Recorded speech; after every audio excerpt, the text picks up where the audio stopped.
একটি কালো private car, ভেতরে বসেছিল মা বাবা আর তাদের 2 ছেলে।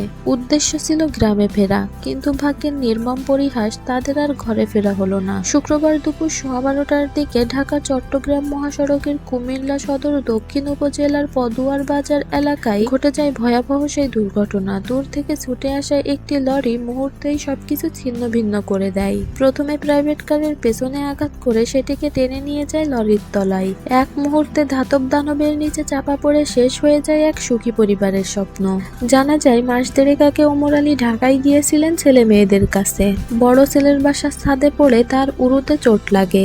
দীর্ঘ 1.5 মাস ধরে চিকিৎসা শেষে একটু ভালো লাগতেই বাড়ি ফেরার জন্য বারবার বলছিলেন তিনি।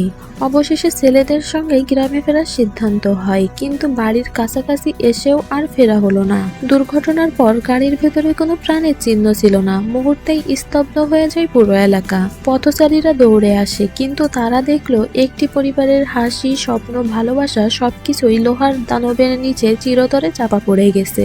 এই দুর্ঘটনায় আরো একটি সিএনজি চালিত অটোরিকশার চালক ও 2 যাত্রী গুরুতর আহত হন। নিহত আবুল হাশেম রাজধানীর কল্যাণপুরে স্ত্রী ও 2 সন্তানকে নিয়ে থাকতেন। ব্যাংক এশিয়ার রূপনগর শাখার ব্যবস্থাপক ছিলেন তিনি। তার বড় মেয়ে এবারে এসএসসি পরীক্ষায় জিপিএ 5 পেয়েছে, আর একমাত্র ছেলে 7ম শ্রেণীর শিক্ষার্থী। ছোট ছেলে আবুল কাশেম মানিকনগরের নিজ ফ্ল্যাটে স্ত্রী ও 2 সন্তান নিয়ে বসবাস করতেন। তিনি একটি বেসরকারি কোম্পানিতে চাকরি করতেন। তার বড় ছেলে 6ষ্ঠ শ্রেণীর শিক্ষার্থী, আর ছোট ছেলে 1ম শ্রেণীতেই পড়ে। মাত্র 11 বছরের শাহির আহমেদ, আবুল কাশেমের ছেলে, কান্না জড়িত কণ্ঠে বলল, আমার বাবাই ছিল আমাদের সব, বাবাকে ছাড়া আমরা কিভাবে থাকবো। শিশুর এই আর্তনাদ শুনে আশেপাশের সবার চোখে জল ধরে রাখতে পারেনি। ওমর আলীর 2 মেয়েই ব্যাংক কর্মকর্তা। বড় মেয়ে হাসিনা আক্তার যমুনা ব্যাংকে, আর ছোট মেয়ে রোকসানা আক্তার কর্মরত ডাচ বাংলা ব্যাংকে। দুর্ঘটনার খবর পেয়ে ছুটে আসেন 2 বোন। তাদের কান্নায় ভারী হয়ে ওঠে পুরো পরিবেশ।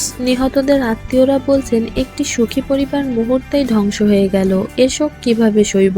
ময়নামতি হাইওয়ে থানার পুলিশ জানান, প্রাইভেট কার, বাস ও একটি সিএনজি হঠাৎ উল্টো পথে আসায় লরির চালক নিয়ন্ত্রণ হারিয়ে ফেলে। লরিটি উল্টে গিয়ে প্রাইভেট কারটিকে বডির নিচে চাপা দেয়। মুহূর্তের মধ্যেই শেষ হয়ে যায় সবকিছু।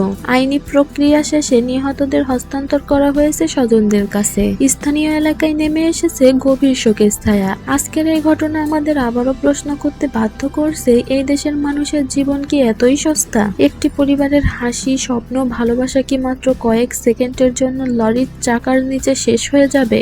দর্শক, আপনাদের কি মন্তব্য কমেন্টে জানাবেন, এবং ভিডিওতে একটি লাইক দিয়ে চ্যানেলটি সাবস্ক্রাইব করে রাখুন পরবর্তী ভিডিও দেখার জন্য।